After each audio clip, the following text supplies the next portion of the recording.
नमस्कार मित्रांनो, स्वागत आहे तुमचं आपल्या मिनी ब्लॉग मध्ये। हे माझं पिझ्झा डिपार्टमेंट आहे आणि हे समोरचं ओव्हन आहे आणि ह्याच्या समोर जे बरोबर दिसायला ते एसीचं डिपार्टमेंट आहे। सगळ्यात पहिला सुरुवातीला आल्याला आपल्याला ओव्हन क्लीन करून घ्यायला लागतोय। जी पण काही संध्याकाळी आपण लाकडे पेटवलेले असतात म्हणजे आग लावलेले असतात त्याची राग आपल्याला बाहेर काढायला लागत्या। अशा प्रकारे आता वेळ आल्या ओव्हन चालू करायची। त्यासाठी मी आणि उदक्याला घेऊन चाललोय लाकडं आणायला। केतन इथं चहा पीत बसलाय। असं माहिती आहे का भावांनो, भाईचारा महत्वाचा आहे। तुम्ही कुठं पण जावा, भावाशिवाय तुम्हाला पर्याय नाही। इथं स्टोअरच्या इनसाइड मध्ये इथं लाकडं वगैरे आणून थप्पी लावलेली असत्या। आम्ही दोघांनी म्हणजे मी आणि उदक्यानं आणून इथं लाकडाचे पोतं वतलेला आहे आणि इथं ओव्हन चालू करून घेतलेला आहे। असा सगळा विषय असतो, सकाळ सकाळी असं करायला लागते कामं। आता जरा जाऊन वरती चहा वगैरे पिऊन येऊया।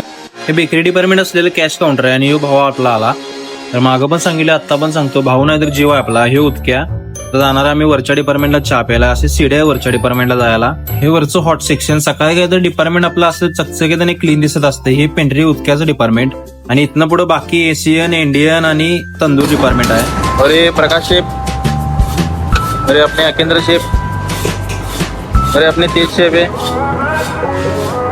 हे बघा तुम्ही खरा स्ट्रगल काय आहे। हे आपलं भाऊ केतन, भाऊ आपलं पत्र्यावरती जाऊन क्लिनिंग करायला लागले। आता आपण गणेशच्या बेकरी डिपार्टमेंट मध्ये जाणार आहे। हे कॅश काउंटर आहे इथं आपलं आणि हे आपलं गणेश भाऊ काहीतरी बनवायला लागले। भाऊ माझा एवढा दिलदार आहे, कामं सोडून मला हार घालायला लागलाय। मी आणि उत्कर्षनं चहा घेऊन पिऊन वगैरे घेतला, खाली आलो। हे बार डिपार्टमेंट आहे, तुम्हाला लाईव्ह दिसते आपल्याला आल्यावर। आमच्या रेस्टॉरंटला काम करणारी 70 ते 80% ही हिंदीच बोलणारे माणसं आहेत, म्हणजे बाहेर आलेत सगळे कमवण्यासाठी। इथून पुढे आपले युट्यूब वरती रेग्युलर ब्लॉग येत राहणार आहेत एक दिवस आड। तर तुमच्या भावाला सबस्क्राईब करा आणि एका मराठी माणसाला सपोर्ट करा। दुपारी 1 किंवा 2 वाजल्यानंतर आपलं रेस्टॉरंट दाखवतो कसं असते। तर कधी कधी आपलं या प्रकारे रेस्टॉरंट शांतच असते, कामं नसतील की आम्ही पण कुठेतरी एका जागी शांत बसलेला असतोय। व्हिडिओ कसा वाटला कमेंट मध्ये नक्की सांगा। व्हिडिओ आवडला तर लाईक शेअर कमेंट नक्की करा। सपला विषय। आपले व्हिडिओ आता इंस्टाग्रामवर पण युट्यूबवर येत राहणार आहेत, तर जाऊन नक्की चेक करा आणि असाच सपोर्ट आपल्याला शेवटपर्यंत देत राहा। 6:30चं वातावरण असं काहीतरी झालं आणि त्यामध्येच ऑर्डर आलेली। ऑर्डर होती चीज बस्ट पिझ्झाची आणि मी आता तुम्हाला माझ्या डिपार्टमेंटचं पूर्ण सेटअप दाखवतो। यामध्ये सॉस आहे आणि पलीकडच्या पॅन मध्ये आहे मोझरेला चीज।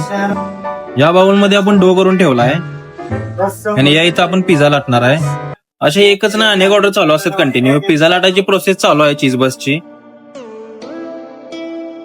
आता या ठिकाणी आपला पिझ्झा रेडी झालाय आणि आता पिझ्झा स्लायसरनं आपण पिझ्झा उचलून ओव्हन मध्ये टाकणार आहे। हे शिकणं काय जास्त अवघड नाही, पण डिफिकल्ट आहे थोडं। तर नवीन असल्यानंतर डिफिकल्ट वाटणारच आहे।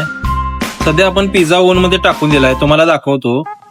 कमीत कमी आपल्या भट्टीचं टेम्परेचर 200 ते 250 एवढं टेम्परेचर असते। पिझ्झा बेक होऊन रेडी झालाय, म्हणजे भाजून तयार झालाय पिझ्झा। आता आपण पिकअप करणार आहे आणि ऑर्डर तयार झाल्यानंतर आपण या काउंटरवरती पिकअप करायला ठेवतोय ऑर्डर आणि मग ही ठेवलेली ऑर्डर सर्व्हिस मधले कोणतरी येऊन घेऊन जाते। आपला एक छोटासा व्हिडिओ कसा वाटला तुम्हाला नक्की सांगा आणि जाता जाता आपल्या पेजला फॉलो करा। सपला विषय।